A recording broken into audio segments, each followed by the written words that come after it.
On this day 40 years ago, Tucson was in the midst of one of the worst storms on record. Entire neighborhoods were underwater after the Santa Cruz and Rito rivers overflowed their banks due to Tropical Storm Octave.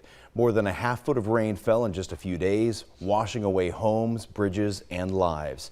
853 houses and apartments were destroyed, more than 2,000 others damaged. 10,000 people were displaced, more than a dozen died, and nearly 1,000 more were hurt. And just when it felt like the tragic conditions couldn't get worse, they did. On October 2nd, 1983, just before 1 o'clock in the morning, a Department of Public Safety helicopter crashed, killing the pilot and flight medic on board. Before the end of their watch, Thomas McNeff and Richard Stratman saved more than 30 lives on what turned out to be the last day of theirs.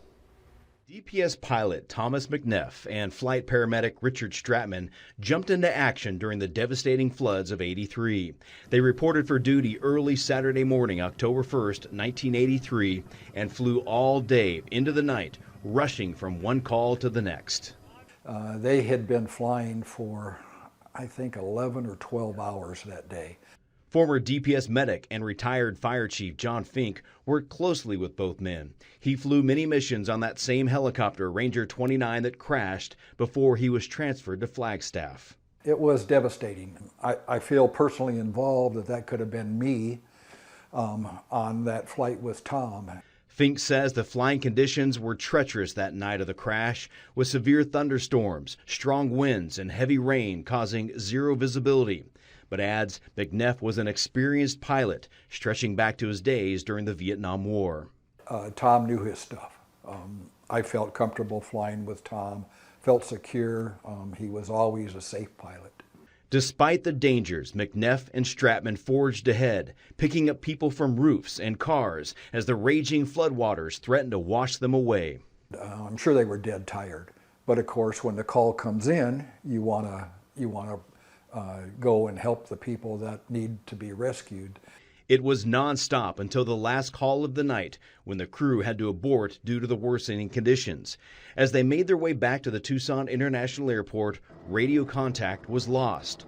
A few hours later, after the sun came up, an aerial search confirmed everyone's worst fears: wreckage in a flooded cotton field in Marana.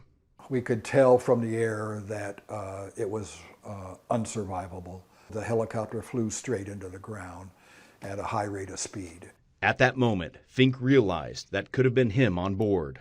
I thank my Lord and Savior every day that it wasn't me, but unfortunately it was someone. It was Rick Stratman, who was a great paramedic. So it was gut-wrenching. This marker on the Interstate 10 Marana on-ramp memorializes the two crew members who saved dozens of lives before losing theirs. I'm sure that all those people that they did save are so appreciative that they gave their lives so that they could live another day. Now, the pilot, Tom McNeff, had been with DPS for 8 years and was 36 years old. He left behind a daughter. Flight medic Richard Stratman had been a DPS explorer as a teenager and eventually followed his dream to become a DPS officer. He was just 27 years old. According to the Department of Public Safety, the exact cause of the crash was never determined.